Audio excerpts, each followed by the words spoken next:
month's meeting is sponsored by me, Maura McGraw. I am a real estate agent here in the great state of Alabama, and I specialize in helping investors grow and scale their investment portfolios. So whether you are flipping, expanding your rental portfolio, or even diving into multifamily, I would love to help you expand your portfolio. Real estate and investing is truly my passion, so if that's something that interests you, make sure that you give me a call or send me an email. I'll put my information in the description below. All right, well, thank you guys, everybody, for coming in the rain to this meetup. I promise it's going to be well worth your time because we have an amazing guest, Zach Beach, all the way from New England. He's going to talk all things creative finance, which for all of us, except the lenders in the room, we will all enjoy that. We're going to do a very quick intro because we have a packed presentation today. So we will go around the room. Everybody, if you could just say your name, your real estate focus, and one ask. So we'll skip the give this time, but one ask. So something that you either need help with in your business, because part of the reason that we do this is to try to help each other and connect each other with people. So if there's something you need, we can hopefully connect you with someone that can help you. All right, so I'm Maura McGraw. I'm the host of the Gulf Coast Real Estate Investor Group. I don't do it by myself. I have a great team, including Caroline Cho, who's our secretary, who takes the notes and does the sign-in. We have Jessica Smith, who records this so we can put it on YouTube in case people can't make it, so that they can still get all of our amazing content. And one thing that I need help with, I'm actually looking forward to learning about these creative strategies because, like some of us in the room, I have a house that's been sitting on the market for a little longer than I'm comfortable with, and I need to learn about various different exit strategies to use in this somewhat uncertain and slightly challenging market.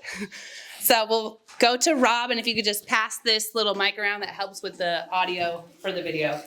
Hey, I'm Rob Shell, and I'm the cost segregation guy. My partner, Lauren Burgess, and I kind of work together for this group. She lives in Mobile. I live in Pensacola.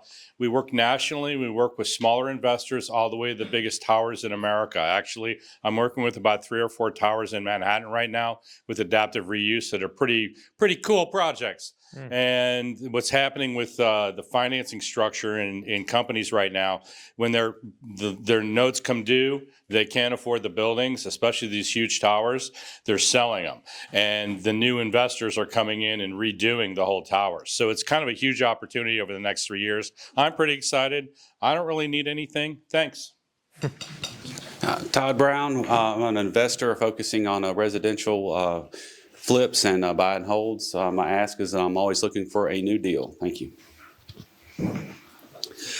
Mike Gorey with Community Bank, and right now I am looking for anyone who is needing a traditional way of financing investor property. Hi, I'm Jack Spiegens with Community Bank. I do all the underwriting for Mike and all the other lenders there and just kind of assist with him on any new sales. Hello, I'm Matt Haddon. I mainly focus on long-term rentals, and my ask would be that I got a commercial loan due next year, so reach out to me if you're a commercial lender. I'm Ethan Welch, single-family and multifamily long-term investor. I could use help with some multifamily deal flow. Yeah, Mark Davis in Fairhope, and also looking for multifamily deal flow. Hi, I'm Angela Dager, and I'm from Pensacola too. Drove over today. I focus on wholesaling, so I would love to add you to my cash buyers list. I do the Florida Panhandle, Mobile, and Birmingham and surrounding.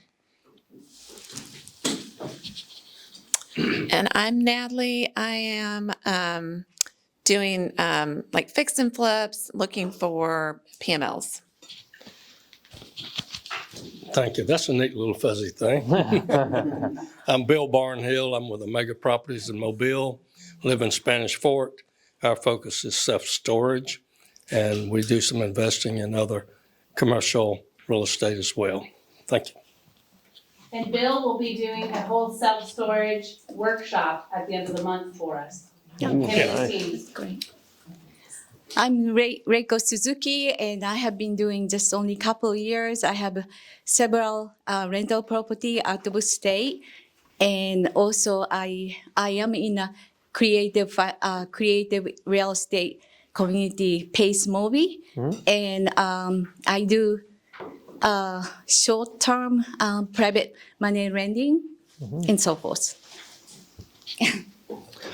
I'm Kevin Ward. My wife and I came over from Milton in the rain. Not too bad, though.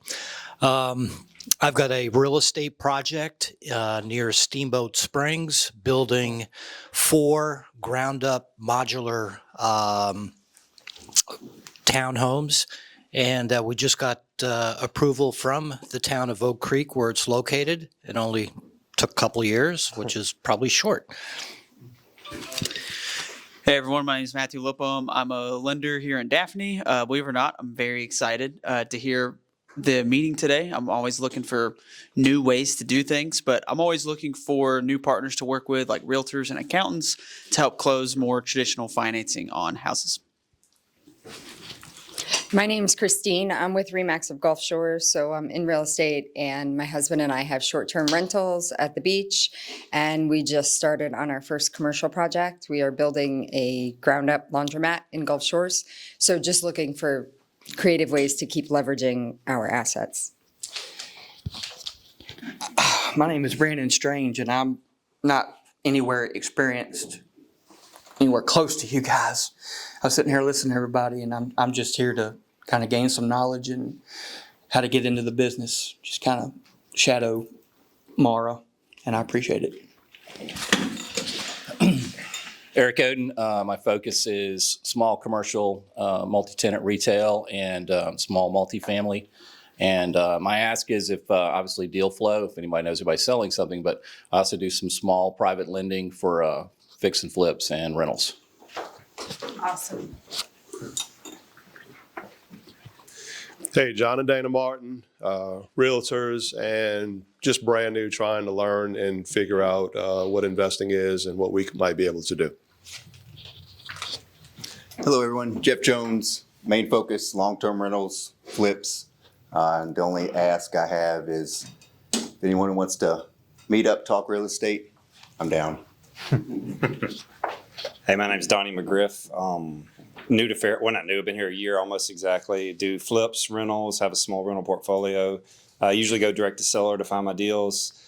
And excited to learn. You know, one thing I would ask, my mother-in-law just moved in with me, so if you got a rental, for like a small rental, like $600 to $800 is, if you do 3 times the rent, she'd qualify for anywhere between the $600 to $800. If you get below $600, you know, I don't know, that's probably not where she wants to be, but so that's one definite ask I need as soon as possible. But a legitimate ask is, I hope Maura's okay. I host a meetup every first Tuesday in Daphne in the evening times, and you know, if you want to come do that, you know, feel free to come take us. You know, come visit.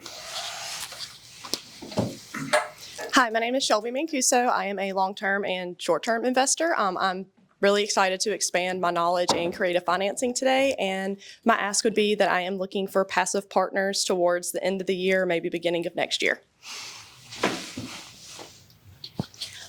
Hi, I'm Kathy Bolvin. I'm right here in Fairhope. I'm relatively new as a wholesaler, but I've been trying to earn my way in by making connections with other investors to offer some value wherever I can. Jasmine, Gulf Coast Property Investors. My husband and I wholesale in Florida, Georgia, and Alabama. So Alabama, mostly single family, all 3 multifamily and self-storage. We've done a couple of flips. Some of you guys I know. If you would like to join our list, if you go to alabamapropertystore.com, then you'll get on our buyers list. My last but not least. Yeah, my name is Ben. I just actually really started my real estate journey really a few weeks ago. Nice. So I'm super excited to just learn. I'm learning everything I can. I have a partner that I'm doing. We're just trying to get into some wholesaling and you know, eventually get into some buy and hold, but just wholesaling. So just making connections, just meeting people. So that's all I'm doing. Awesome. Thank you. The floor is yours. Oh, all right. Well, thanks for having me down to the great state of Alabama. I didn't know anything about this besides Forrest Gump until I got down here. So, and that was a good movie. I was a big fan. Yeah, Roll Tide, right? Is that what it is around here? Or we got Auburn fans in there?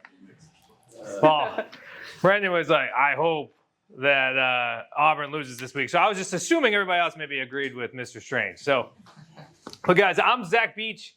I'm the CEO of Smart Real Estate Coach. I've been buying and selling real estate specifically on creative financing for going on 10 years this December. So I was lucky enough and naive enough to think that the way in which you buy real estate is somebody gives you a house with little to no money down. You don't have to go to a bank and they never check your credit. Because that's the way I started out in real estate. And quite frankly, I believe that it is the foundational aspect of buying and selling real estate.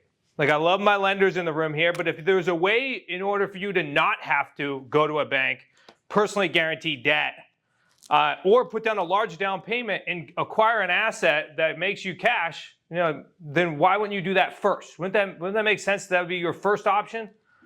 So I know it's a little bit backwards that I'm going to teach you guys this, because a lot of you have been in real estate for quite some time, and some of you are lucky enough, like me, that you are naive and you're stepping into real estate believing that this was the number one way to do it. So throughout today, just a couple disclosures. Clearly, I'm from Massachusetts, so I'm going to talk fast, okay? So please, at any point in time, slow me down. I know we have plenty of time, but for some reason, I'm still going to go 90 miles an hour. Not quite 100 for you guys, I promise. So make sure you ask questions. We put whiteboards up here too, because I'd be more than happy to go off the cuff. I know I have a presentation.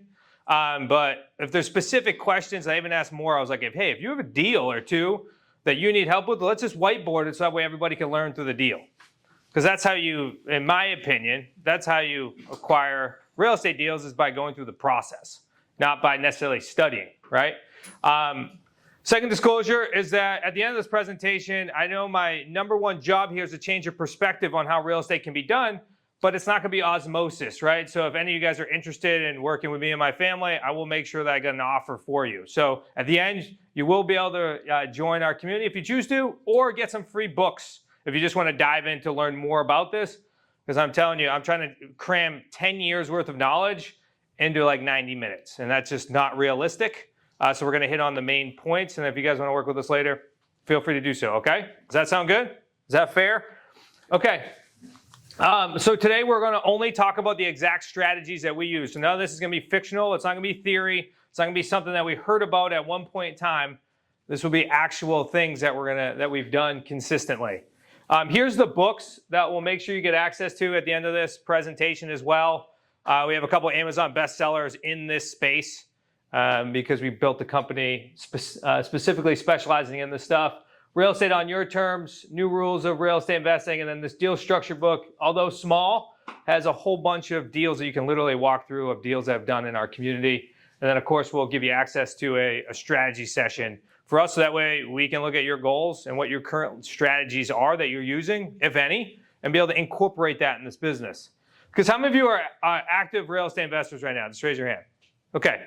So today is not about changing your mind to say, this is the only way you're going to buy and sell real estate. No, for you guys and ladies, this is about adding an additional tool to your tool belt. Because imagine if you could pull off an additional deal or 2 or 3 or 10 a year. It's going to be worth your time, your effort, especially your marketing dollars, if you guys are investing a lot of capital into that as well. All right, so again, who's this for? Somebody that's interested in supplemental income. Does anybody work like an actual W-2 job in here? Oh, so you guys are investors in W-2 jobs, okay. So are you guys interested in eventually like be full-time real estate investors, or do we really love our jobs? Don't worry, I will tell. Right, so that way we can actually create a system process in order to eventually leave our W-2 job.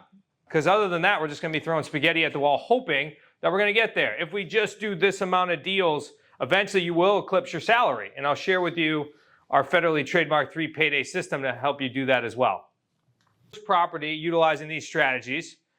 Quite frankly, when I was a bartender about 10 years ago, I could qualify for more of a bank loan than I could as a real estate investor. It's pretty insane to think that's the case. And because of that, I was one of those that needed time in order to qualify for a bank loan, which is some of the people we're going to talk about here on our exit strategy, which is our rent-to-own or tenant buyers. So what I did was, anybody know who John Martinez is? He hasn't been around in a while anymore, but Midwest. He was a great script guy. He was all over the internet at one point in time. So I went out there to St. Louis, and I received a note from my virtual assistant, who was cold calling for me, and he said, "Hey, I have a for sale by owner that's in the exact town that you're hoping to buy a piece of property for you and your family." Because I had, I think my son was maybe 3 at the time, and my wife was pregnant. So we were looking to move out of Newport, Rhode Island. Has anybody ever been to Newport, Rhode Island? So a beautiful town, a lot of fun being a bartender down there. But when you start to have young kids, you got to get out, right? And so I made one phone call while I was on that trip. It was to this gentleman. He had a military family that was in there. Now, usually military rentals are absolutely amazing. The problem was this is the 1 out of 100 that was absolutely terrible. So he's a tired landlord. I ended up moving into this property, which overlooks the Sakonnet River. So great house. So if you're interested in buying your own personal residence, utilizing these strategies, 100% doable in very nice areas. We ended up buying it for $2,500 down and $2,500 in 6 months. We lived in it, enjoyed it, improved it, market appreciated, sold it for $113,000. So that was a big deal when I was, 24 or 25 years old. And that's what kind of moved things along. So is anybody interested in buying their own home on creative financing? Do you guys all own your own home? Don't be shy now. I know I'm from Massachusetts, but I promise you I don't bite.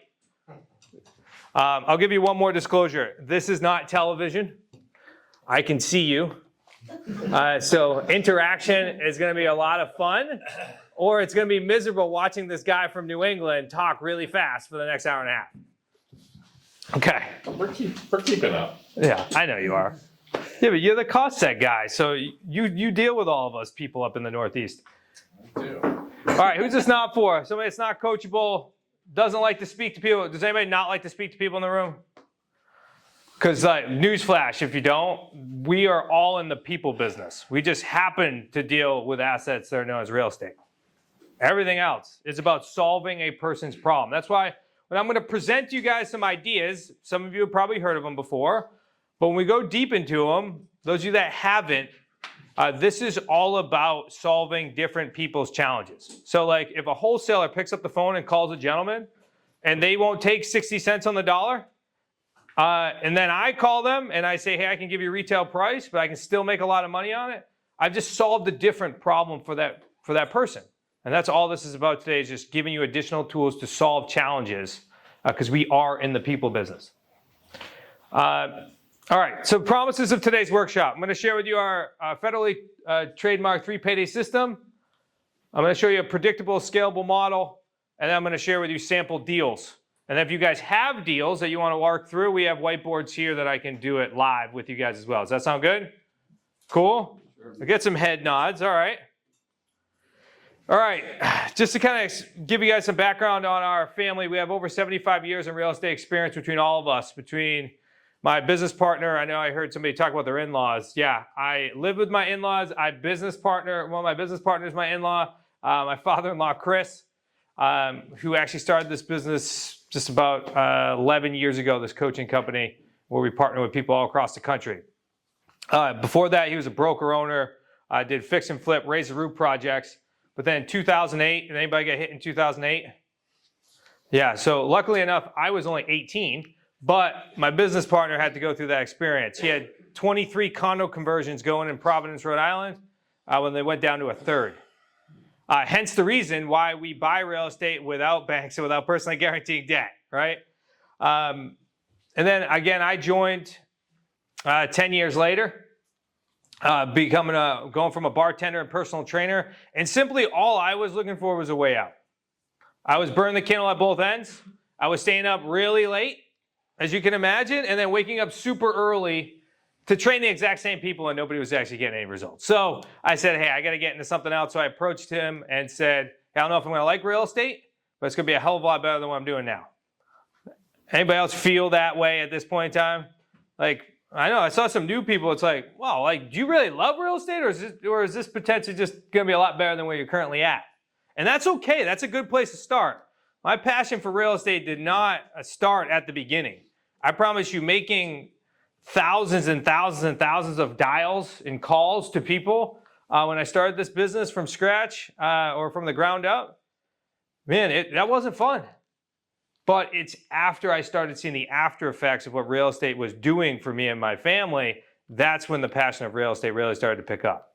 So if you're at the very beginning of your journey, know that this is not easy. It can be simple. I hope I'm going to make things a little bit more simple for you, a little bit more clear for you today. But it's not easy. That's just the reality. Because if it was easy, as you guys would know, everybody in the town of Fairhope would be in this building. Because I guarantee you, the things that you guys are going to get out of this real estate journey are going to be a hell of a lot better than 99% of people out there right now. Would you guys agree? So today is going to all be about bridging the gap. Because I'm sure you guys have all been presented with ideas in the past. And it's really hard to go implement those. So I want to share with you, I want to spend time with you, I want to workshop this in order to help bridge that gap for you guys here today. All right. I know we have a lot of people in this building that you guys may not be excited about what I'm about to present. But the reality is, in the traditional space, there's a lot of broken things. When we look at a traditional rental portfolio, rehabs, fix and flips, wholesaling, there's some risks and challenges that you either may be aware of or agree with. And this is why I'm sharing this with you here today, because the risks and challenges with the traditional space are you have to personally sign a guaranteed debt. How many of you have over, let's say, $500,000 in guaranteed debt in your name? Okay, how many of you have over $1 million in guaranteed debt in your name? 1.5. 2. Okay? Although you might have really good business, right, where it's servicing a lot of debt, that's still not always the best way, or it might not feel super comfortable to go ahead and sleep at night. Okay, I'm not telling you not to do that. I'm just sharing with you if there was a better way, because we've done over 600 of these types of transactions, and there's not a single one of them they ever ran my credit all across the country. So I never am guaranteeing the debt. Using other people's money for down payments. Now, don't get me wrong. We certainly use private money if deals do require a down payment. But to have to consistently do that or beg investors for money, there's usually one way, right? If you believe you want to grow and scale a business when it comes to a rental portfolio, you either have to use your own money or you got to go ask other people for money. Is that accurate? Right? So if you're going the route of I'm going to use my own money, how many of us eventually run out of 20% downs, or as I was speaking with Mike, 35% downs for properties? It eventually becomes a scaling issue, does it not? So this is why it's not just like a cool thing that I'm going to talk about here with creative financing. It's actually going to be a necessity in order to grow and scale your business. Because then the other side is you raise money, which some of us are really good at, some of us are not. Some of us don't have the confidence to do it if we're just getting started. So then what's the alternative? Then the alternative is creative financing, right? In order to get those deals done still. Maintenance and repairs, all the deals that we do, I'm going to share with you how we sell on rent to own. That way you never, ever, ever have to actually be a landlord and deal with maintenance and repairs. I just sold the property. I'll actually be closing today, I believe. I got to get it wire into my attorney. The property had a failed septic. It had broken windows, and we still sold it on rent to own on a handyman special. So we didn't touch a single, we didn't have to lift our finger, hire a contractor, nothing. And we still are going to make roughly 6 figures on that deal within 3 years. Lots of opportunity there, right? So hiring contractors, and then of course, small tracks or transactional. When we talk about being an agent or we're talking about wholesaling, we're talking about a transactional business. So if you're trying to leave your W-2 job in order to become a full-time real estate investor, some of us are just building another job. And that's okay if that's where, if that bridges the gap. But if we're talking about long-term strategy, then we need consistent alternative sources of income, or we need consistent income coming from multiple streams. So we'll talk about that in a minute. So in order to solve that challenge, and I think a lot of you guys are seeing this, me and Maura sat down for about an hour and a half, right? There's a lot of things that are happening, right? So in order to solve that challenge, I really want to talk about how we can actually help buyers and sellers get what they want. So there's a large portion of sellers out there that, would you agree, have challenges, but they also want, a high amount of value on their property. And if you were to do it any other way, you couldn't pay them that dollar amount. Right? So although those sellers, we got to get the dollar bucket. You guys, I didn't tell you guys that rule. So anybody's phone that goes off, then you got to put $1 in the bucket, right? And then you guys can donate whoever you want. So whose phone was that? Man up. I thought you guys are all going to go back to the rest of your life here in like an hour and a half, I promise. The world ain't going to end. All right, and then a large portion of Americans cannot qualify for a mortgage. I believe that the stat is roughly 70% of all Americans in the United States have a 650 credit score or less. I mean, I could be off by a couple percentage points. Between that and the affordability issue that we're having, this is what's actually causing a large portion of sellers to then need a creative financing strategy because they have no other place to exit. Because at the end of the day, what we're working with here is if you're operating in the traditional space, you're roughly dealing with 20% of Americans that can actually walk into a bank and qualify for a bank loan. And I'm not talking like DSR loans. I'm talking about the actual consumer American that's going to go buy a property. Because I would assume if you guys are doing fix and flips, then you're selling to most people are selling to consumer. Would I be correct in assuming that? Yes. So if you're operating here, talk about if you want to build a good business model, you serve an underserved audience. Well, this is where we operate. Anytime I buy a piece of real estate, I then am working with people that need time in order to qualify for bank loans. So now I'm servicing this market, the 80%. Or in some markets, maybe as low as 60%. But that still allows us to tap into a significantly bigger market.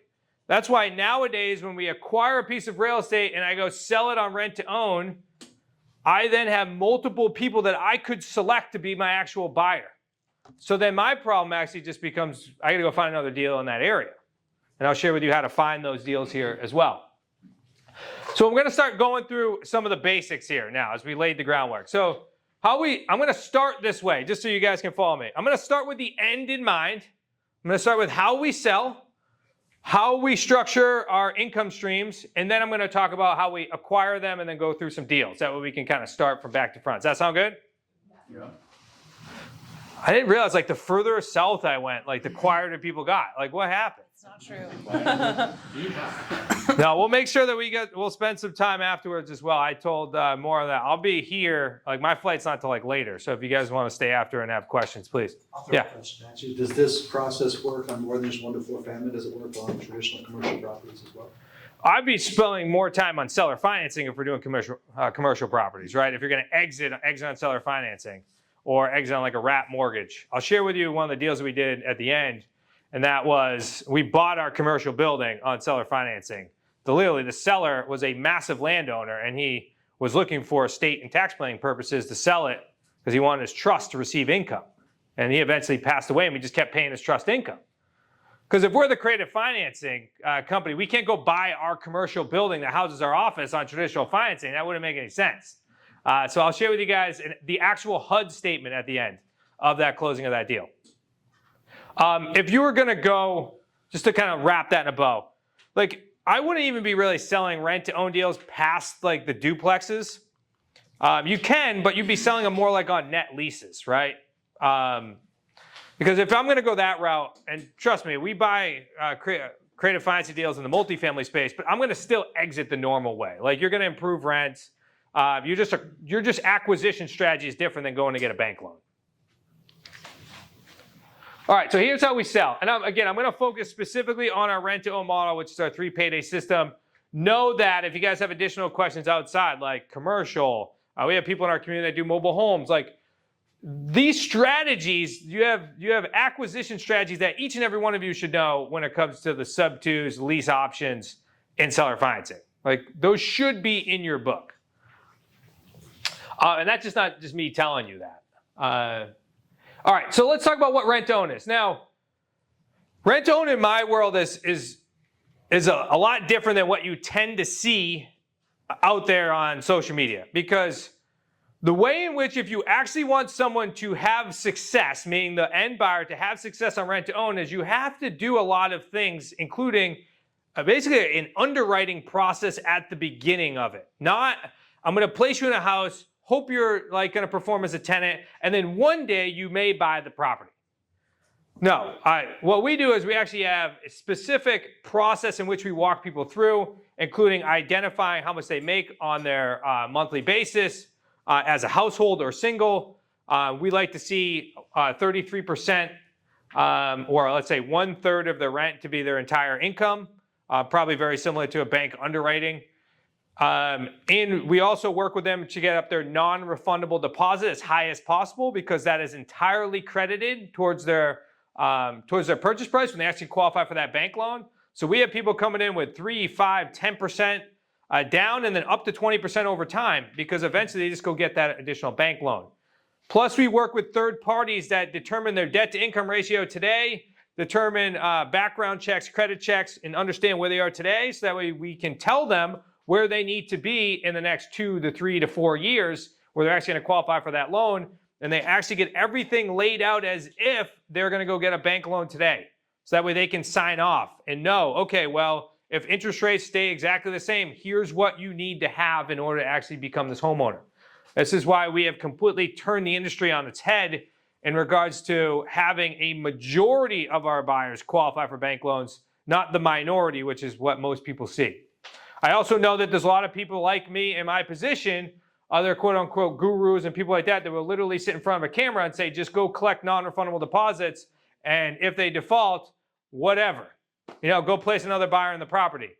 Well, legally that might be okay, but morally and ethically, that's not how we like to do this. We want to ensure that we are putting people in the best position possible. As you saw earlier, I was one of my consumers. I was somebody that required a rent-to-own program in order to become qualified for a bank loan. So we always want to help people get to the finish line there. Because I promise you, the biggest headache that you have in any of these deals is if they default. All right. So here's a new way of buying and selling real estate. We're going to walk through our 3 payday system. So I saw that some of you are interested in becoming full-time real estate investors. Well, it does become a bit challenging if you're trying to go one door at a time to eventually eclipse a salary. Because if you're making $300 a month, how many deals do you need in order to eventually eclipse a normal $5,000, $7,000 a month salary? Instead, by being able to tap into your equity today, right, as being the owner, with a non-refundable deposit, you're now actually pulling profits forward, right? Warren Buffett even says the best investments are the ones that have the lowest amount of downside with the highest amount of upside. This is what I'm telling you when we're talking about creative financing. We're getting into deals with the least amount with the highest potential profit. We're also placing buyers in properties that we're collecting non-refundable deposits today, or we call them payday ones. So we're actually pulling profits forward that we normally wouldn't receive until the property cashed out in 3 to 5 years, right? Or if you're doing a long-term hold, you wouldn't be able to tap into your equity until you eventually season the property, sell it, refinance it, right? So we're pulling profits forward today, and that's a non-refundable deposit. And if we're talking about being extremely risk-averse, what's the most risk-averse thing to do is take some money out of your deal now. Payday 2. So now this is the cash flow, right? This is just like if you were doing a normal long-term rental, right? But the difference is there's no expenses because the buyer acts like and is treated like a homeowner. So we don't have management fees. We don't have, we even pass along the taxes the majority of the time on this. The only thing you're going to have for an expense is your insurance. Everything else is going to be paid from the buyer. So that's your cash flow. I actually knew a gentleman that had 650 single-family properties up in Oklahoma City, and every time his lease ended, his strategy was to start selling them off on rent-to-own. Not because he needed the money today, but because he was trying to significantly lower his management fees and the amount of cost that he had for expenses. So if anybody has rentals right now that you're just like, hey, I don't really, I love the cash flow, but I want to be a landlord. Now, don't get me wrong. This is the number one rebuttal I always get. Well, Zach, you're selling the property. I want to hold this thing, I want to hold on to properties. You're cashing these things out. Well, I'd be curious to know, what's the average time frame that you hold a rental? Now, this is more of a generic question. It's for you. 7 years? Okay. So if you're selling off these rent-to-own properties every 3 to 5 years, and it's not like you were planning on holding on to the property for much longer anyways, in all reality, and you already have money in your pocket, and you're getting cash flow without being a landlord, and this property, when it cashes out, you're also going to typically get equity at the end of the sale as well. So this is how you create money now, monthly, and get equity in the future. So like when I do a deal today, I then go ahead, get a tenant buyer on the property, and as long as the tenant buyer does not default, it's more or less set it and forget it, and the money comes in, and then we receive our deposits, and then when we're about 6 months out from our lease purchase agreement ending, we connect them with a mortgage lender, and then they work through the mortgage process, and they go ahead and cash us out. Does that make sense so far? All right, so I'm going to give you guys just some numbers. Again, your numbers may vary. I'm going to do disclosures throughout this time because I want you guys to be clear. So your numbers may vary. Our community, when I drop these numbers, our community, I'll share with you at the end what they end up being, but this is 10 years worth of us buying and selling real estate in southern New England. That's Mass, Rhode Island, Connecticut. We've been buying real estate deals in blue states for many, many years. So if we can do it up there in New England, then you guys can crush it down here in Alabama. Alabama, I heard some people from Florida and Mississippi as well. Georgia, right? That was another one. Lots of opportunity. So our average non-refundable deposit on our deals is roughly $26,000 or $27,000. Our average payday 2 or cash flow per door is about $300 a door.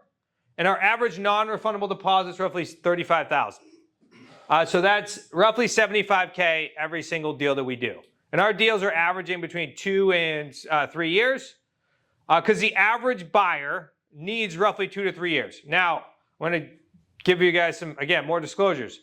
It depends on how you buy the property is going to determine how you sell the property. And I'll explain that as we go through these deals. Because some of your deals can last 5, 10, 20, 30 years if you choose to. It's just the average buyer, if you're really trying to qualify them for a bank loan, is going to need roughly 24 to 36 months.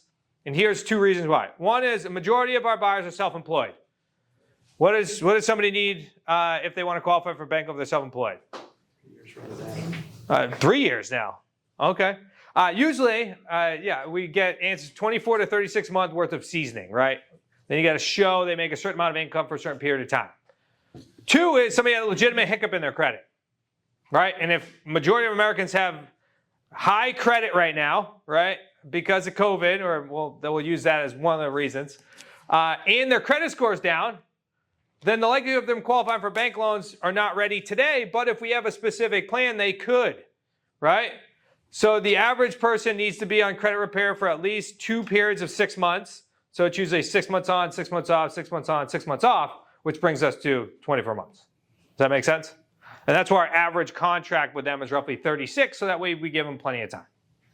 Sound good? Yeah. What's the average purchase price? Oh, we need Mike. That's what I was told, right? Mike for questions? Yes. Not for me, I can hear you, but for the camera. What was the average purchase price of these homes? Yeah, our median price range in that area is like $400,000. We buy I would say price range I operate is like $199 to $799. Probably middle of the road for say where I'm at. What's the median price range down here? Well, yeah. I would assume too. It depends on the county, right? You were saying like Mobile's like $100,000, but here's probably like $4. Yeah, 75. Yeah.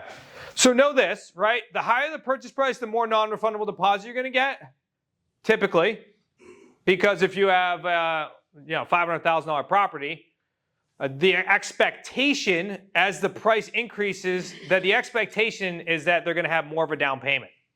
That's just what we've discovered is financially, the higher the price range goes, the more likely that person is financially savvy and understands what they're working, like what they're getting into. So if you start working in the $1 million properties, the likelihood of that person having more discretionary income, including having 20% down, is much more likely, even though they may not be bank ready today. Does that make sense? Cool.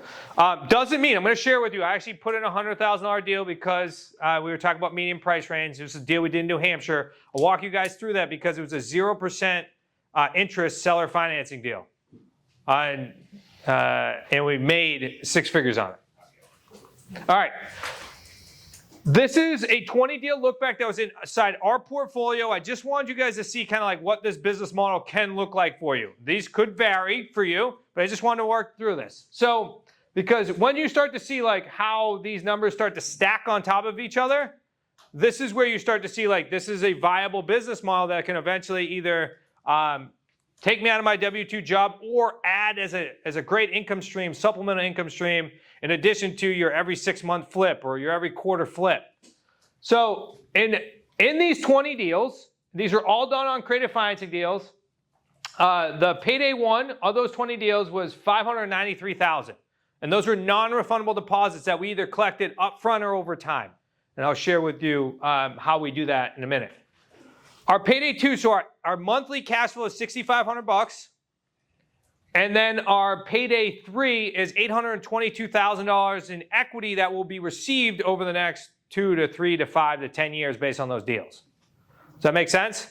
So we created roughly $1.648 million in total revenue from these 20 deals. Does anybody know the return on a deal you don't have to put any money in? Infinity. Okay, just making sure you guys are paying attention. Checking them out. I know this can be a lot elementary for those that have been in the business for a long time. It's like, I would say business 101, but if you're first getting started, the last thing you're thinking about is tracking your metrics. We're just making calls, right? We're just trying to hope and pray and then we wonder why we get burnt out, and that way, and the reason why it's like, I think it's 4% of real estate professionals out there actually make money. It's because this is what happens. We don't look at the future and break it down into something that can be obtainable, right? Simple and obtainable, unless we have metrics attached to it. Because then it becomes, hey, if I get on the phone for 2 hours a day, I know if I do that for an entire month, I'm going to get X amount of deals. Cool? All right. And then we create a necessity daily plan. This is what our numbers tend to look like. Again, it's a range, but I wanted to make sure it was simple for you. So if your income goal, right, was $250,000 a year, and our average non-refundable deposits, which we talked about earlier, was $28,000, we'll just use 25, right? Because all I want to share with you, if you're trying to track or create income on a yearly basis, is the non-refundable deposits. Because that's what we can count on, because that's going in your bank account today, right? The cash flow will happen, it'll come in, and the payday threes will happen when they happen. So we only can go based upon what we're receiving today. So in order to create $250K, you need 10 deals a year. And out of that, we need leads per deal is about 40. So when I say lead, a lead is just a property information lead sheet. So if you end up going into our course, we have a sheet. And it's either you or your virtual assistants ask specific questions, and that moves into a follow-up system. It doesn't mean that they have to say yes today. It just means that they are the person that owns the property, and they will sell at some point in time. Make sense? So we need to have 40 of those. So then we need 400 a year, which means that we need 9 to 10 leads a week. So we break that down and say, all right, we need 9 to 10 leads a week in order to create a $250,000 business, right? And there's going to be lag time. Don't get me wrong. There's always going to be lag time. But when we talk about that, then it becomes much more doable. And this is where, over the past 10 years, the biggest gap when it comes to people in completing real estate deals is just mismanaged expectations. So if we can create a systematic process in order for you to reach your goals, that's what we create success in real estate. Because as I mentioned, this is a people business. So every single thing I talked about, I didn't write up anything about properties. I wrote property information lead sheets, which are basically people and their challenges. And can we solve those challenges? And if we can't, we move on. All right, let's break down buying and selling on terms now. You're like, Zach, you talk fast. You made it an hour for us, and we haven't got the terms yet. All right, so we laid the foundation. So creative financing simply means no banks, no large down payments, and not personally signing or guaranteeing debt. And if you ever need to do a down payment, it's going to be significantly less than what the traditional world is going to make you put up. So I'm going to share with you guys how you actually can tap into 0 to 6% interest rates right now, where the average interest rate you said was 7.5 or 7 to 8. Yeah, this is why a lot of even investment properties are sitting on the market, even though they're in great locations, because they don't cash flow if you have to go buy them traditionally. So let's talk about this. So the ways in which we're going to buy today is we're going to do owner financing, subject to, and then lease purchase also known as a lease option. How many of you have heard of these strategies before? Okay, we've heard of them. How many of you have implemented these strategies before? Okay, great. This is good. How many have done more than one of these? Great. How many? Give me the back. 4. 4? Like 2s. Awesome. Okay. Were you doing sub 2s to flip? Like short-term sub 2 flips? So I'll say yes. So we've worked in wholesale some of them. Most of them actually. So wholesale them off for a fee or something? Oh, I love people like you. I buy them from you all the time. Well, I'm going to share with you why, like, you don't want the $20,000 entry fee anymore, because you can go get that $20,000 entry fee from your tenant buyer and create cash flow. Cool. I love it. So we got a room of educated people, right? Room of educated people. So we're going to walk through this. It's going to be good. So again, we'll hit these as if you've never heard these before, and then we'll dive into some deals, because we'll hit them one slide at a time now, and then we'll go to deals, okay? That way we can hit all levels. Okay, so seller financing simply means that the seller is your bank, right? We're going to do 2 extremes right now just to make sure that they're very diversified. So seller financing over here is I have a debt-free property.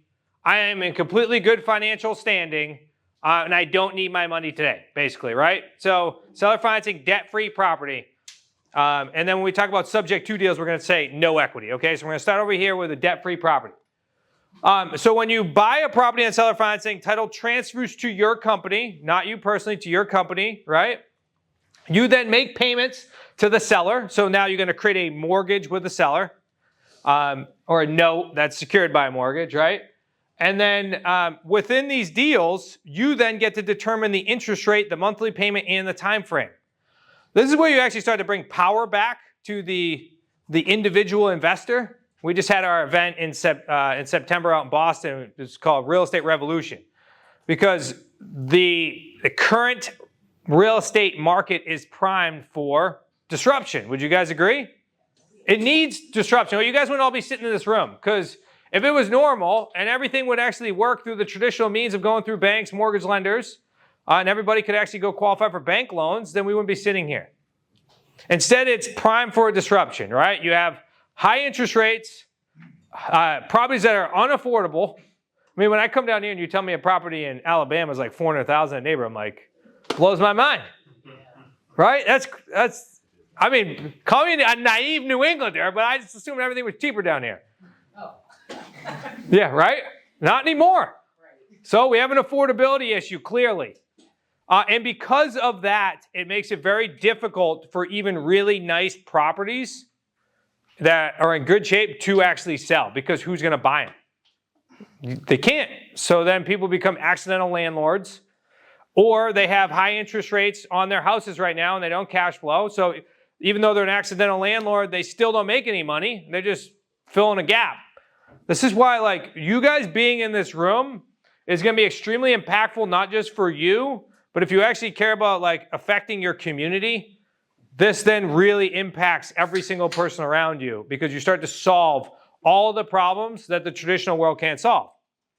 Now, I know we operate in an ecosystem, right? Every single piece of the real estate space needs to fit in to make it operate, but now you guys have an additional piece, which is going to help you get more deals.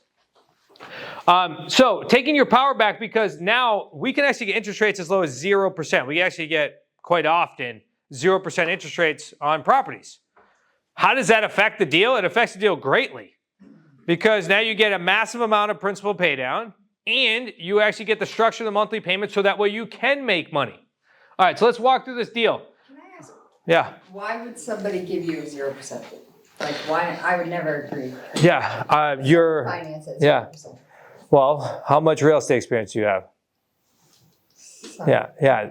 Well, the average American has no idea about real estate. Know that to be the case. So besides, like, just being naive, right? Because let's walk back through this. People sell to you on creative financing without banks, without large down payments, without you personally guaranteeing their debt, because you can solve their current challenge, right? And their current challenge could be, I have a debt-free property, I want the most amount of money, right? They have a number in their head, they're not going below it. All the way to, I can't make my next monthly payment.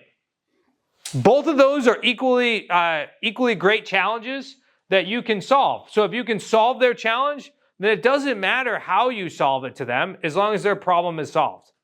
So if I go to somebody and I say, you want this as your purchase price? Well, in order for me to get that, here's how I would need to structure it.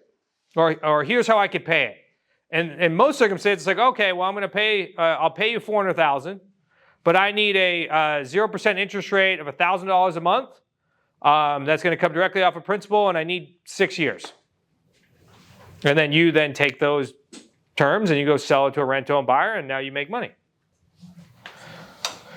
This is one of the biggest challenges that I had when I first got started, and I'm guessing you may too as well, Christine. That is, we can't think for others, right? Just because we want to do something, like there's plenty of properties that I buy, and originally I didn't buy them when I first started my career because I was like, I would never live here.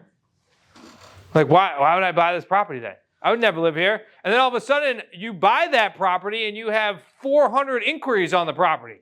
And you're like, as one of our students once said, there's an ask for every seat. So this is about you solving challenges. And honestly, the more real estate experience you guys have, the harder, I'm just being honest, the harder it is for us to like move in a different way of thinking because we've been kind of programmed in such a way. We had two. We had ladies first, Maura, and then Mike. Well, I could just tell a real quick real life story of this. So in 2019, we bought a portfolio of 8 duplexes and a triplex, and we bought it from a managing nurse. So in 2019, COVID, things were crazy. Her life was crazy, and she had inherited all these 9 duplexes and a triplex from her father, and her job was going crazy as a managing nurse, and she just could not handle managing these duplexes and triplex anymore. So we ended up buying it. We put a small down payment, $25,000 down for 21 doors, which is extremely little, and then seller financed it like this, amortized over 30 years at 5%. We, to this day, pay her $850 a month. We make way more than that, but she's happy because she had so much stress on her, and it took like this external stress of dealing with tenants and blah, blah, blah. It was just her situation. That was her pain point, that she had so much on her plate, she couldn't handle it anymore. So she sold it to us. And she's still happy to this day, and we're very. She gets mailbox happy. Money. But I'm just telling. I just wanted to give an example of like why someone would do this.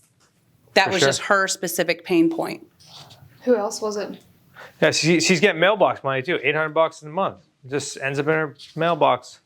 Yeah, I was just going to make the comment that a lot of times, from the bank's perspective, we see when you have someone die, the inheritors of the estate don't want to deal with the property. They just want to get rid of it. And if you can provide a solution for an easy out for them, they usually don't care as long as they get in a fair market rate. Love it. Thanks, Mike. See, we can work together. Creative financing and banks. It just took me to fly all the way to Alabama to make this work. This particular gentleman, this is Rick. He's one of our community members and actually one of our coaches now. He's up in Nashua, New Hampshire. This guy was actually in the middle of a flip. He owned the property for a while, tenant in the middle of a flip. But actually, Rick, from the day he called it to the day he got an agreement, I think was like 13 months. He just kept following up with the guy. But totally worth this deal here in just a second. So here's what ends up happening. He acquires this property. So for sale by owner, buys it for $276,500. Okay, that's the purchase price, but it's debt free, right? So I have it there as equity. 48-month balloon. Sold it for $299,900, okay? I would have encouraged Rick to sell this probably in the 3s, but here's where we're at.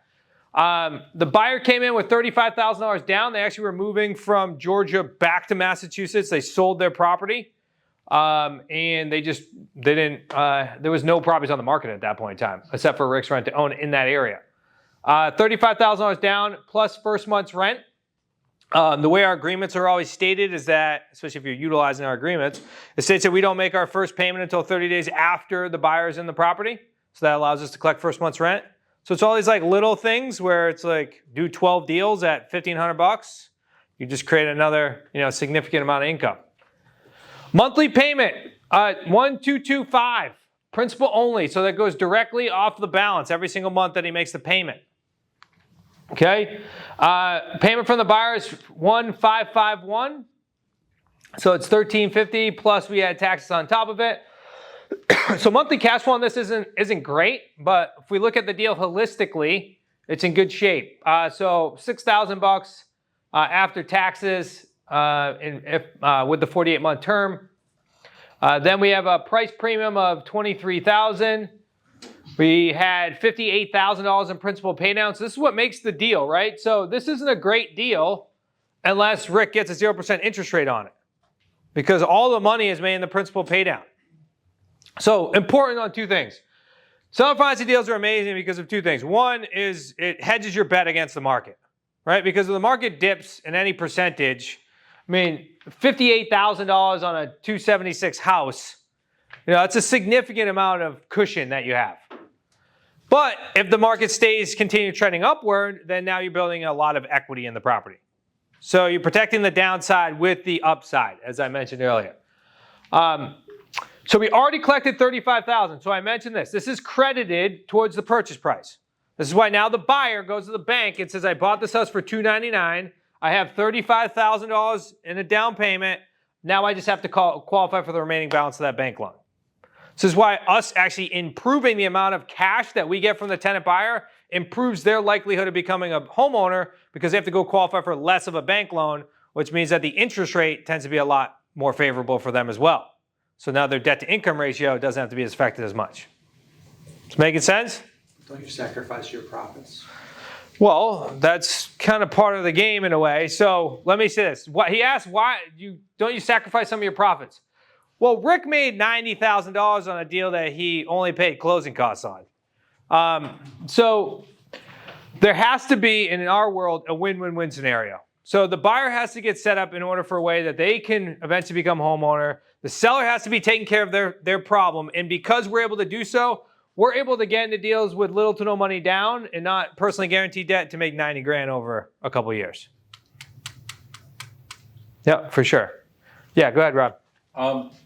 What's in it for the sellers? As if they're going to do this owner financing, they're kind of hanging on to responsibility long term, because they're kind of managing a real estate deal to a degree.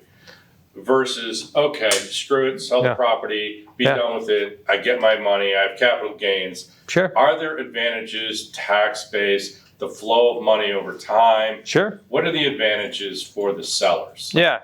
From like a tax purposing scenario, you're spreading out your capital gains over 4 years versus taking all the tax hit today. So as you know, like from a tax planning purpose wise, because they're giving us a loan, they're not actually receiving the money. So they're only getting paid, they're only getting hit on capital gains in the amount of their basis, right? And how much they're receiving on a monthly basis. So this particular person, could be, let's say getting hit on, let's say $1,500 or $1,200 a month. Maybe 200 of it is taxable on a monthly basis, and they're doing over 4 years versus receiving it all today.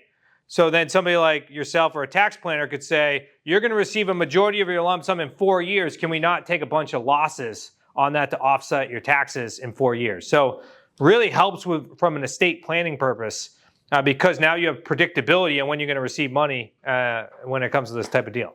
Okay. Yeah, so that's why we see a lot of people that have inherited properties or that are tired landlords go this route, because now they're actually receiving monthly cash flow without, I know you said responsibility, without the responsibility, because they're really just getting a check.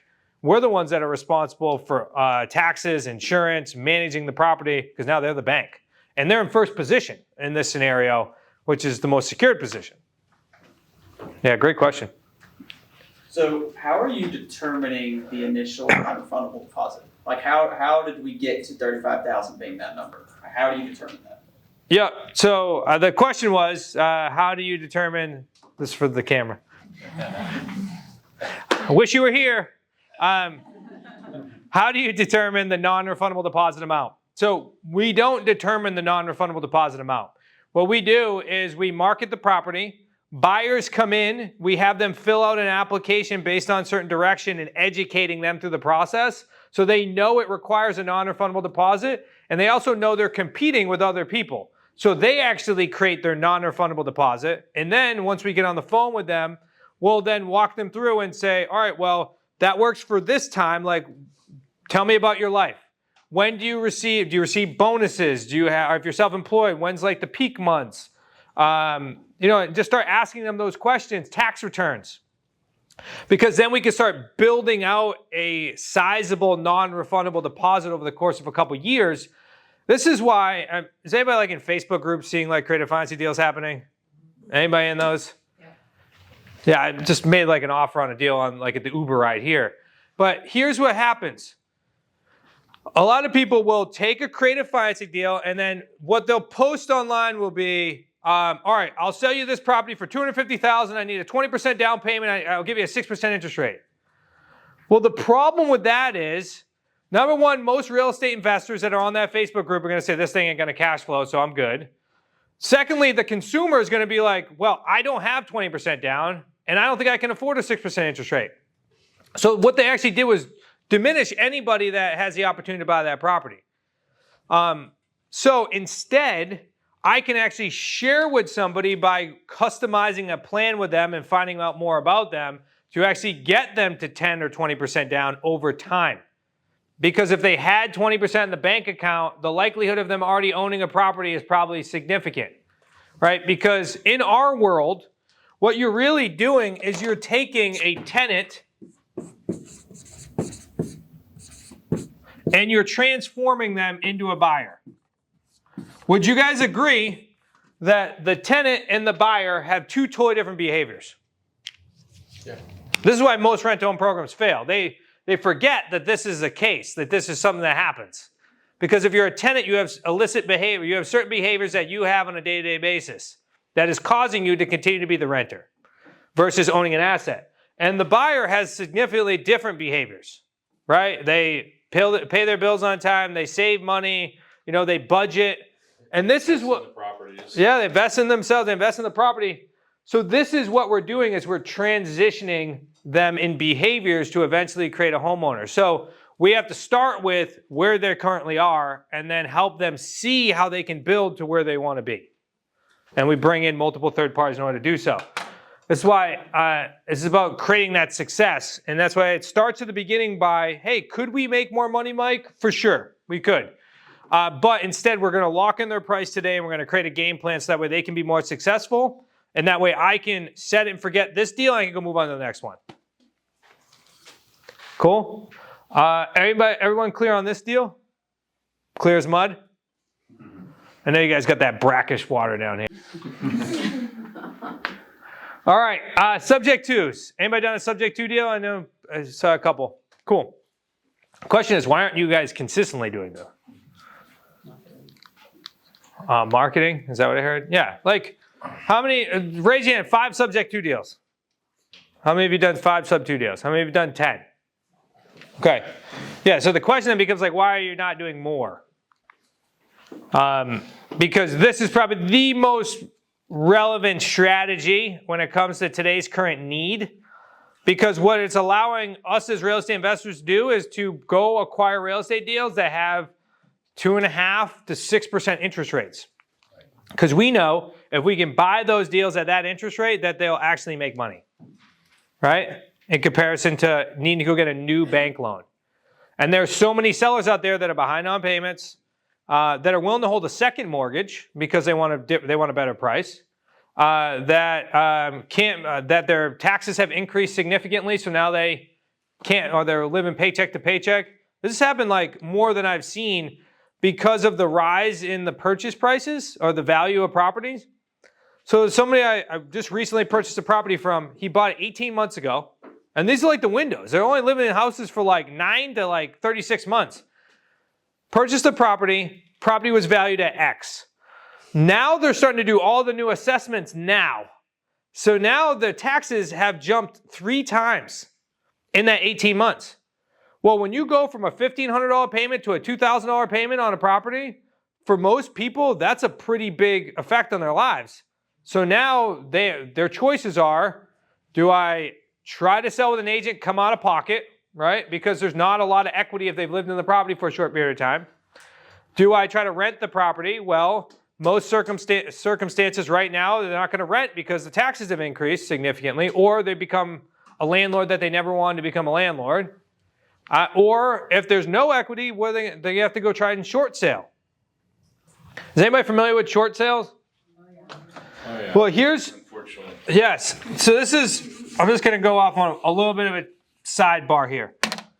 When somebody, if you have a seller and their decision is to do a sub 2 versus a short sale, most sellers are not aware that this is an option, right?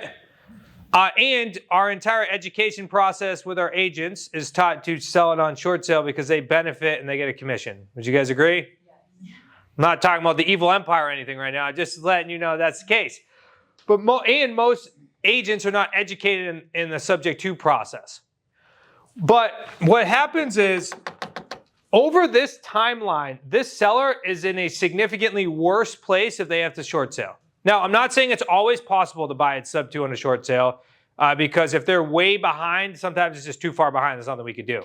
But if we can catch people while they're starting to deal with some distress and let them know there's another option, it significantly changes their way of life. And I'll tell you this, because look, seller short sales the property, they're damaged credit for a long period of time, right? When they bankable? After 3 years, 5 years, somewhere around that range?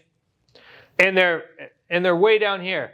If they sell it on subject to, and we as investors catch up their behind payments and then make their mortgage payments on time because we're real estate investors and that's what we do, because it's still attached to their credit score increases, which means that they're going to be more likely to become bankable in a shorter period of time.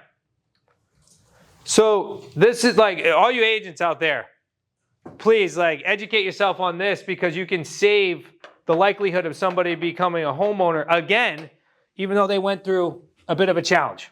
Make sense? I got a question. Yes. So how do you, is it an advantage to the bank for you to take the subject, for them to accept the subject too? I mean, obviously, they could call the loan. I mean, how do you sure. avoid call? I know this is going to be the number one question I get asked on a daily basis. But before we go there, would there be an advantage, or would there be an advantage, Mike? We're getting paid back and we're not interrupted. We don't have to deal with the repo. I'm good. Yeah, no repo. You're not missed out on payments. Your loan stays current. You don't have to take a loss on the original loan. No, we love them. Yeah. Are the banks aware of that? I mean, not really. No. But, because at the end of the day, we're not. I tell people all the time. I'm not. Give this mic. Business. I mean, I'm my job. Hey, Mike, hold on. Can you take the mic? Sorry. This is important. Yeah, I'm not into the real estate business. I tell people all the time, I don't want to get involved with trying to get your property sold. My job is to help you find ways to make sure you can make your payments and make me whole. Honestly, that's all I care about up front. So no, we don't really focus on that, but it's definitely a tool that we can take advantage of because it will save us a headache with our distressed properties. Yeah. Okay. Thank you. See, I told you, we're all going to coexist here. Quick question for you. Yeah. I know, for example, VA financing, those are assumable mortgages. Yeah. Would that be something similar to that? Like right now, with my VA loan, I've got a 2.5% interest rate. Yeah. If I were to sell my property, now it's worth more than what I owe on it, obviously, but for the amount that I have under mortgage, they could assume that portion, then go get a second at a conventional interest rate. So is that something similar? Well, it's true that it's assumable, but assuming means that I'm going to have to go step into your place and go get my credit pulled, and now it's going to be me that's the one that's holding the bag on the loan, right? So I would still buy a property subject to the existing loan with a VA loan, and I believe there's actually some language in VA loans now that have sub 2 language in it, but that's different. Sub 2 means that I'm acquiring it; it's still staying in your name. So title transfers. All right, I'm glad we went here. Title transfers. And then the mortgage remains attached to your credit. I make payments on your behalf contractually. So if you mess up, it still falls back? It would fall on you, yes. The ways in which we could protect it is we could do a wrap mortgage is what it's known as, which means that we would create a new mortgage. That new mortgage, so the attorney would do it. That new mortgage would originally service the old mortgage.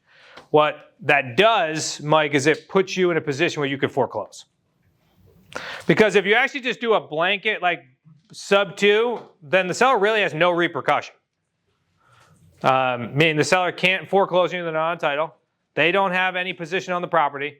So if there's a seller that would like repercussion, then you would do a wrap mortgage or a contract for deed, or I mean, we don't have all that time for today, but there's a lot of other strategies, deed in lieu, contract for deed, things like that, for sure. I knew this was going to generate the most amount of questions. So we'll go you in the back, and then. Who was it?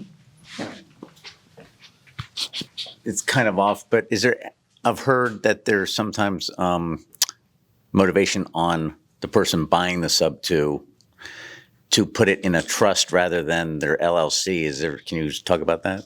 Yeah. So again, I'm not an estate planning attorney, but the way we have been taught from our attorneys is to acquire all of our sub 2s in a trust because of the Garn-St. Germain Act of 1982 that states that you can transfer product into a trust without a due on sales clause being called for estate or tax planning purposes.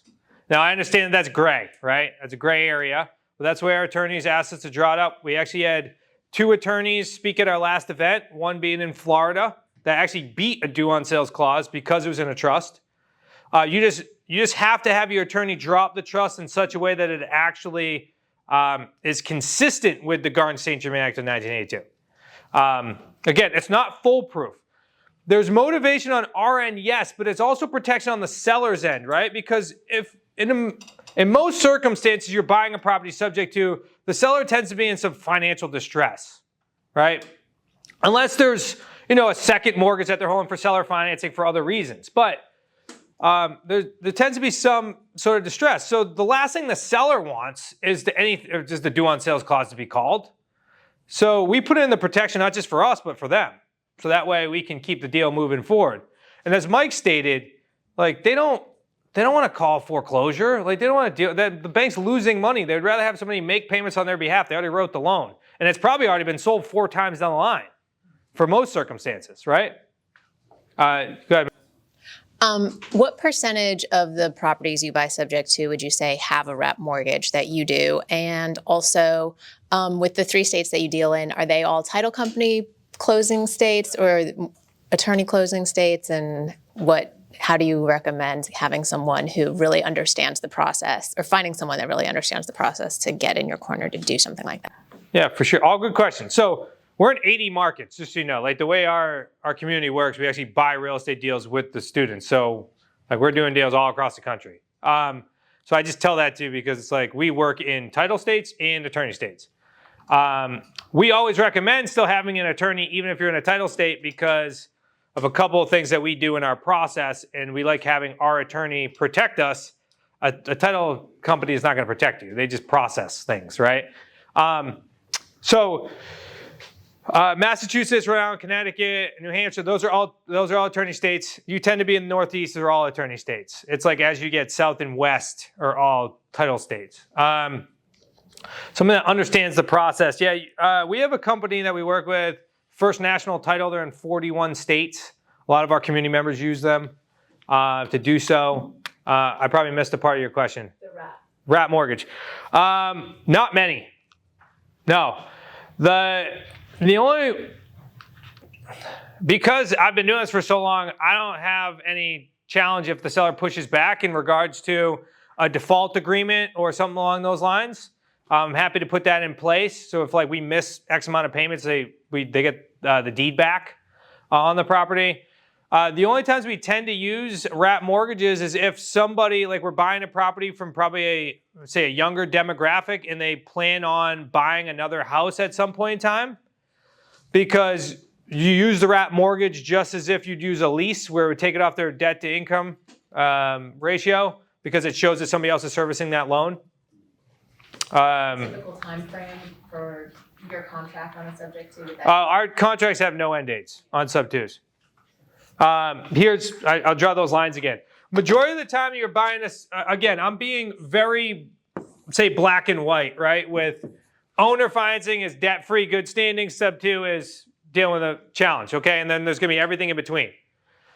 Okay, so assuming that we are buying the property for the exact, today, we're buying the property for exactly what the seller owes, and what they owe is roughly market value. then what you need to happen is you need the principal to pay down, right? And you need the market to appreciate. So when I talk to a seller, I say, I have no idea when I'm going to be able to build enough equity to sell this property. Because I can't sell this because today's current value is what you owe. And I can't sell this yet. So I'm going to have to let time happen.